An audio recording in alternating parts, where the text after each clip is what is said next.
wabarakatuh. Perkenalkan, nama saya Intan Permatasari dengan NPM 101201887 dari kelas C4 Manajemen Universitas Teknologi Digital. Tujuan dibuatnya video ini untuk memenuhi tugas ujian tengah semester dalam mata kuliah perilaku organisasi, di mana individu ini bergerak di bidang pendidikan, yaitu pada kegiatan mengajar pada Madrasah Tahfidz Nurul Huda yang berlokasi di Kabupaten Garut. Lembaga tahfidz ini berdiri sejak tahun 2020 hingga saat ini. Dibuatnya lembaga tahfidz ini karena pada saat itu COVID-19 sedang melanda Indonesia. Daripada anak-anak remaja hanya bermain HP, bermain game, dan sebagainya, maka lembaga rumah tahfidz membuka pendaftaran. Jadi kegiatan selain sekolah online, mereka bisa ditambah kegiatannya dengan mengikuti tahfidz ini. Nah, supaya anak-anak dan remaja ini bisa mengingat kembali hafalan-hafalan Al-Quran yang sebelumnya itu sudah hafal namun lupa. Nah, jadi mereka bisa mengikuti kegiatan tahfidz ini. Nah, sebelumnya kita harus tahu terlebih dahulu tahfidz Al-Quran ini apa sih dan seperti apa. Kemudian kegiatannya bagaimana? Tahfidz Quran.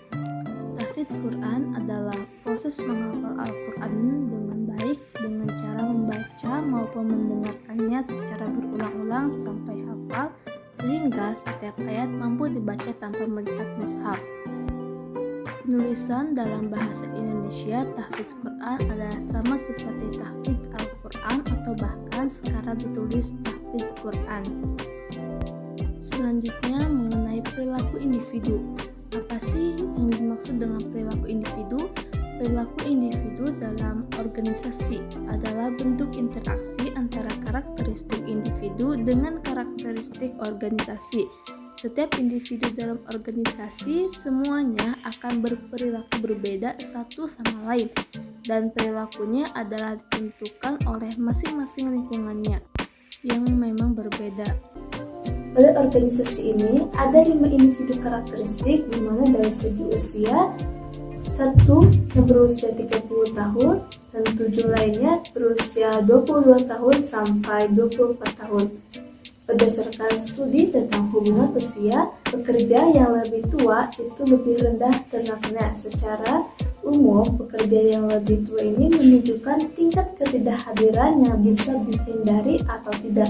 Dari segi gender ini, 3 berjenis kelamin laki-laki dan 5 berjenis kelamin perempuan. Perempuan biasanya cenderung lebih patuh dan otoritas, sedangkan laki-laki lebih ekspektasi dalam keberhasilannya. Dari segi status perkawinan, ini menjelaskan bahwa belum cukup banyak studi untuk menarik kesimpulan apapun tentang dampak dari status perkawinan ini terhadap produktivitas, karena penelitian secara konsisten menunjukkan bahwa karyawan yang telah menikah ini lebih rendah ketidakhadirannya. Hubungan sebab akibat antara keduanya juga belum jelas. Nah, dari segi masa kerja, hal ini menunjukkan bahwa pada organisasi rumah tahfidz Quran ini berkorelasi positif dengan kepuasan kerja, karena para pengajarnya pun sangat senang ketika mengajar anak-anak yang bersemangat ketika menghafal Al-Quran.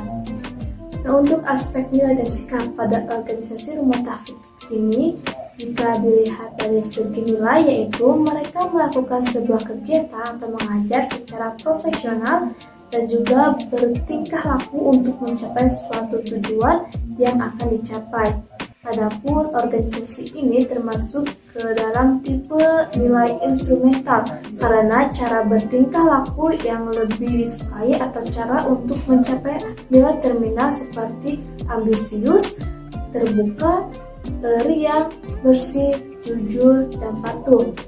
Adapun sikap, di mana sikap ini mencerminkan bagaimana perasaan seseorang tentang sesuatu seperti objek, orang, atau peristiwa.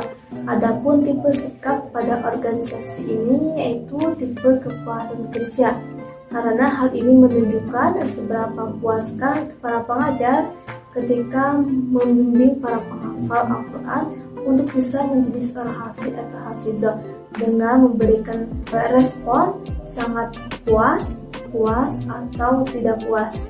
Selanjutnya, perilaku individu jika dihubungkan dengan kepribadian, yaitu pola perilaku, pikiran, dan emosi cenderung relatif stabil pada organisasi tersebut karena mereka itu lebih bisa diatur meskipun agak sulit karena mengajarkan materi tersebut. Kemudian indikator dari tipe organisasi ini tipe interaksi sosial yang ekstrovert dan introvert.